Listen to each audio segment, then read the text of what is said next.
Agaseke k'amakuru mu karere ngapfunduriye muri Tanzania. Urukiko muri Tanzania rwateje agaciro ikirego cy'abagabo batatu, Humphrey Polepole, Godfrey Marisa ndetse na David Levine Stroy Kindikwa, basabaga ko rutesha agaciro icyemezo cy'ishyaka CM cyo kugena Madame Samia Suluhu Hassan nka kandida perezida w'iri shyaka mu matora ya perezida mu kwezi kwa 10 uyu mwaka. Urukiko rwavuze ko ikirego cy'abagabo kidafite ishingiro uko batabanje kunyura mu nzego zemewe z'ishyaka bagahera mu rukiko. Ibinyamakuru byavuze ko muri abagabo batatu batanze ikirego, urukiko rwasanze hari aho amazina y'abadahura, nk'urugero Dr. Geoffrey Fatayeri Murame Marisa mu mpapuro zimwe ijambo rya Dr. ntarya ririmo rugasanga ari mu bintu by'amarimanganya. Mu kirego cy'abagabo bavuze ko ishyaka CM ryemeje Samia Suluhu Hassan mu buryo budakurikije amategeko kuko nta matora y'ibanze mu ishyaka yabayeho ngo yafashwe gutyo gusa nta kubaza abanyamuryango bose. Urukiko kandi rwavuze ko abagabo batigeze babanza guca mu ishyaka ngo bagaragaze kutishima kwabo nk'uko itegeko nshinga rya CM ribiteganya, ariko bagasanga ko ari nko kurega uregera kuko basabwa kuganiriza abo babyishe. Uyu Dr. Marisa yirukanwe mu ishyaka mu kwezi kwa 2 uyu mwaka nyuma yo kwanga kumugaragara ko Samia Suluhu Hassan wa kandida perezida. Naho Polepole yasezeye mu ishyaka mu minsi yashize ubwo yangaga umwanya wa mazeri muri Cuba, avuga ko perezida Samia Suluhu Hassan ishyaka ritegetse nabi ngo harihinduye akarima ke ndetse ko igihugu cya Tanzania nta cyerekezo gifite ukurikije umurongo uyu mutegetsi afite. Nararanganije amaso ibinyamakuru byandikirwa muri Uganda. Abanyamakuru bakiza amakaramu ku mpapuro barandika,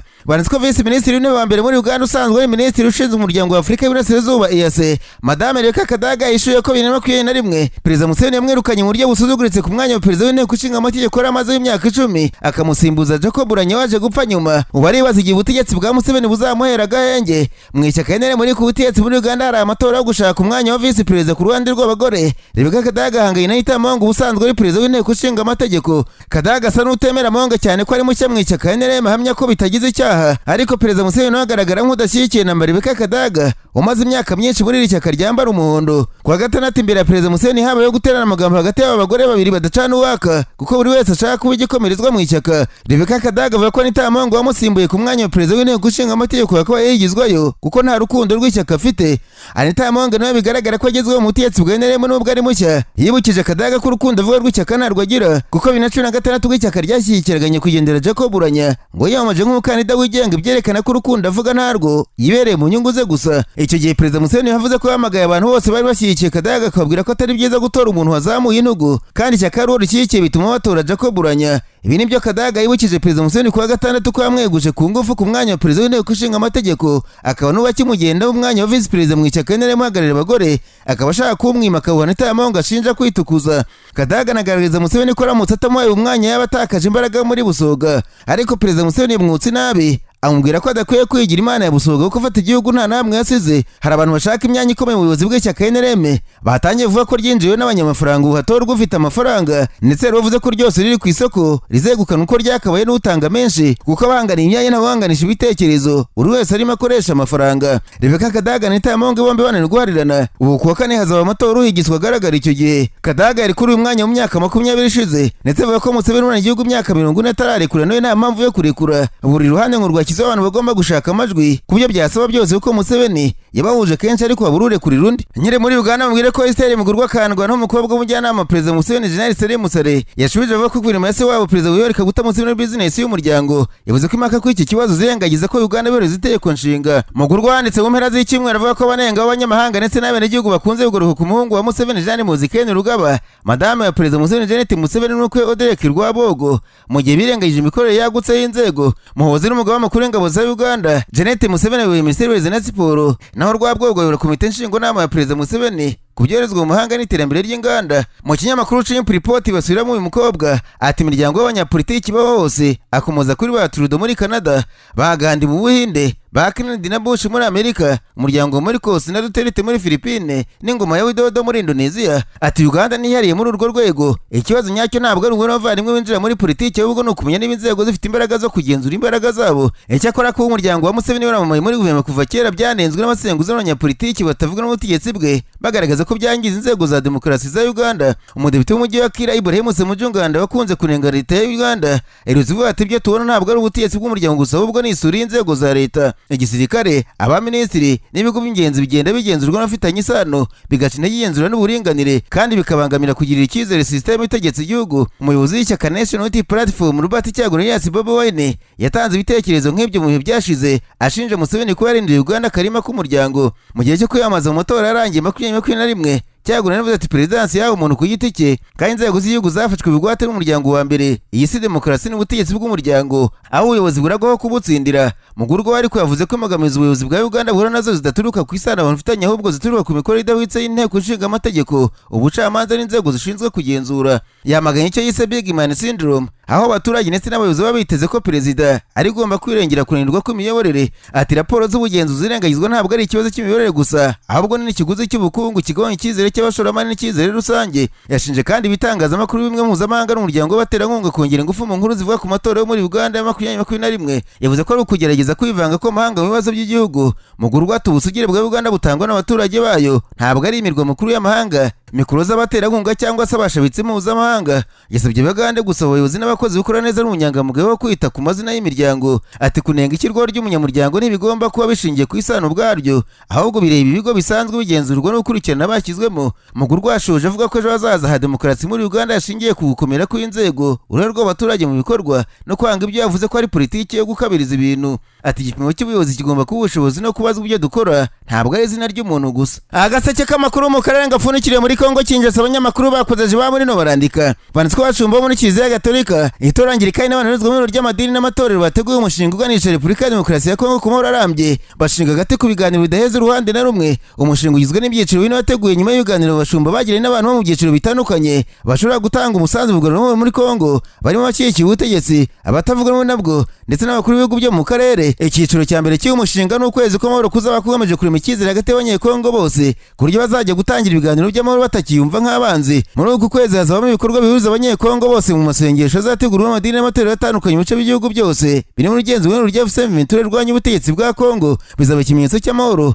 kubabarirana n'ubwiyunge hagati y'abenegihugu hazabamo kandi ibikorwa by'ubukangurambaga aho amadini n'amatorero bizashishikariza impande zishyamiranye kumvikana ashyigikira umwanzuro wo guhagarika imirwano ushingiye ku mahame yasinyiwe i Doha mu kwezi gushize ashyigikiye n'ibikorwa by'ubutabazi amadini n'amatorero yihaye intego yo gushyigikira gahunda yo gucyura imitwe yitwaje intwari ikomoka mu mahanga ikorera muri Kongo hashingiwe ku masezerano igihugu cyagiranye n'u Rwanda muri Kamena y'umwaka nyuma y'ukwezi kw'amahoro hazakurikiraho ikindi cyiciro cy'ibiganiro bizabuza impuguke zirimo abahanga mu rwego rw'uburezi abashakashatsi n'abatekinisiye b'imbere mu gihugu n'aba muri diaspora bizashyiraho ibuye ry'ifatiza ibiganiro by'amahoro bya rusange bizubakiraho ibiganiro by'impuguke bizaba bigamije gushakisha impamvu z'ibibazo byinshi byugarije Kongo kuva babona ubwigenge muri Kamena mu 6 bizashingirwa mu gushakisha igihugu ibisubizo birambye abayobozi b'inzego za leta bazemererwa kubyitabira kugira ngo izi mpamvu ziboneke hazasomwa ibiganiro bya politiki n'amasezerano y'amahoro yasinywe guhera muri za 60 kugeza ubu ingamba zafashwe mu rwego rw'umutekano n'imiyoborere yaranze urwego rw'ubukungu n'imibereho y'abaturage hazasomwa kandi uko ibidukikije n'umutungo kamere byacunzwe kuva igihugu cyabona ubwigenge uko ihame rya demokarasi ryubahirijwe ibibazo by'inkomoko n'imibanire y'amoko umubano wa Kongo n'ibihugu by'abaturanyi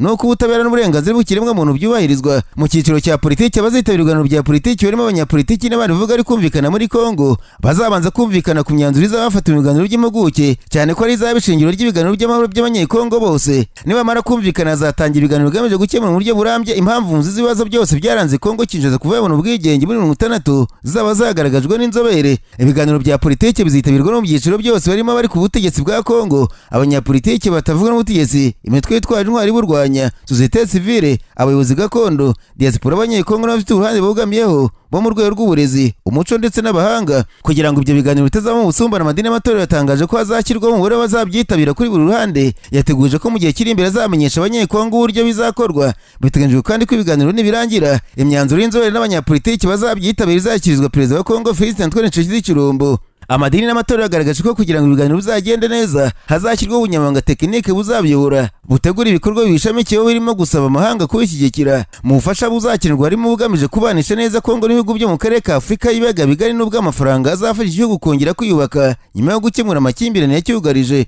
amadini n'amatorero yasabye perezida Tshisekedi ko yafata ingamba zihuse nk'umukuru w'igihugu kugira ngo umushinga yateguye utangire gushyirwa mu bikorwa asaba n'abafite ibikorwa mpuzamahanga kuwushyigikira hagati abatavuga n'ubutegetsi Tshisekedi barimo ishyaka rya Augustin Matata Ponyo Minisitiri w'intebe wa Kongo bavuze ko urubanza rwa Joseph Kabila rumeze nka filime y'urwenya ishyaka rya Matata wakatiwe n'ubutera bwa Kongo kumara imyaka 10 akora imirongo hatumye kuma mu byaha bya ruswa yavuze ko ibyo Kabila aribwo ari ibipapirano gusa Matata yamaje hanganye na perezida wa Kongo Tshisekedi mu matora ya 2023 ariko uyu mavumo mikuru yo kwiyamamaza ashyigikira umukandida Moise Katumbi mu butumwa kuri X ishyaka rya RDG ryamaganye urubanza rwita ikinamico y'urwenya rivuga ko ari igitero gikomeye cyagabwe kuri Kabila kugira ngo yicwe ryagaragaje ko urubanza ari igihamya cy'ukuntu ubutabera butagira ikimwaro bwakoreshejwe hagamijwe igamije gutera ubwoba no gucecekesha abatavuga n'ubutegetsi bwa Kongo. Iri shyaka ryasabye urukiko rukuru rwa gisirikare kwima amatwi icyifuzo cy'ubushinjacyaha gisaba ko Kabila akatirwa igihano cy'urupfu ko byaba ari nko gusuka lisansi mu rugurumana. Si RDC gusa kuko Presse Penge, umuvugizi w'ibirori mu Karere na Martin Fayulu, nawe yanenze imyitwarire y'abanyamategeko bunganira leta, yivuze ko baruhinduye ikibuga cy'amaco y'inda n'ubuswa bukabije.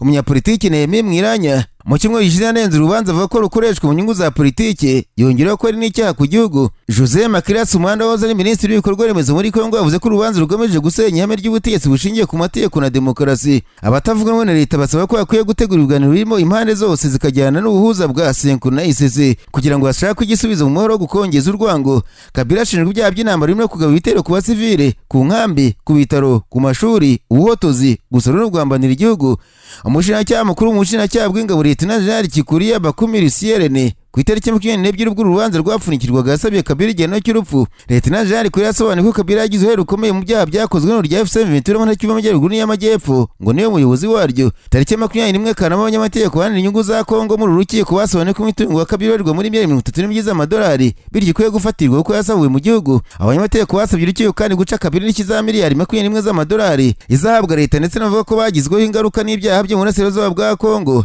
Bari basabye urukiko kwemeza ko Kabila wayoboye igihugu imyaka 18 umunyekongo ngo yahoze ari umunyarwanda witwaga Hippolyte Kanambe. Mu gusoza mabwire ko leta y'Ubwongereza yemeje gahunda yo kwemera abanyeshuri bagera kuri 40 muri Gaza kujya mu Bwongereza mu byumweru biri imbere kwiga muri kaminuza zaho kuri buruse. Icyenda babwiye ko bazabwa ubufasha bwo kuva muri Gaza kugira ngo bajye kwigira kuri buruse yitwa Chevening. Ahanini iterwa inkunga na Minisiteri y'Ububanyi n'Amahanga y'Ubwongereza ituma abanyeshuri bo mu mahanga bajya kwiga mu Bwongereza amasomo ya kaminuza yo ku rwego rwa masters amara umwaka umwe. Bisimva ko Minisitiri w'Ubutegetsi bw'igihugu bw'Ubwongereza yemeje gahunda yo gufasha abandi bagiye kuri 30 bafite buruse zibahira byose bikenewe n'umunyeshuri bazibonye mu bundi buryo butari ubwa leta. Aho abanyeshuri babaye aba mbere bavuye muri Gaza bakajya kwiga mu Bwongereza kuva intambara y'umutwe w'amaso n'Israel itangiye mu mwaka wa 2023 muri Gaza, ariko Israel agomba kubanza kwemerera buri munyeshuri kuva muri Gaza. Umwana w'Ubwongereza na Israel burazambye ku Bwongereza buvuze ko buzemera leta ya Palestine muri nzeri y'umwaka niba Israel itubeje ibintu bimwe na bimwe bijyanye n'intambara yo muri Gaza. Hazanaho ingorane nyinshi zijyanye n'imiyoborere mu gukura abanyeshuri mu gace kaberamo intambara bazagera mu kindi gihugu cyo mu karere kugira ngo batange ibyangombwa bisabwa mu kubona uruhushya cyangwa se visa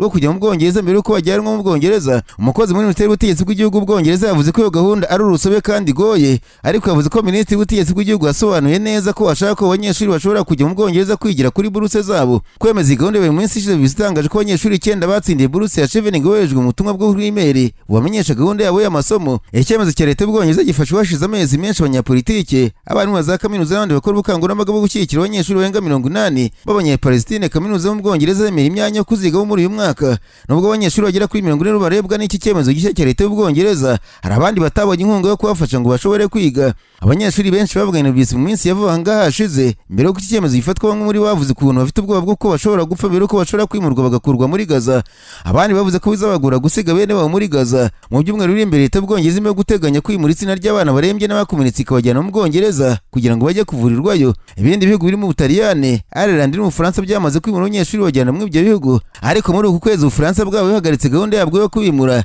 nyuma y'uko umunyeshuri w'Umunyapalestine uri mu icyo gihugu ashinjwa gutangaza ku mbuga za internet amagambo yo kwanga Abayahudi. Israel yatangije igikorwa cyayo muri Gaza nyuma y'uko Hamas yigisha abantu bagera ku 100 ndetse igashimuta abandi 51 mu gitero yagabye mu majyepfo ya Israel hari mu kwakira kwa 2023. Kuva icyo gihe abantu barenga 300 bamaze kwicwa muri Gaza, ndetse Abanyapalestine bananiwe kuva muri Gaza nta bufasha bw'amahanga babonye.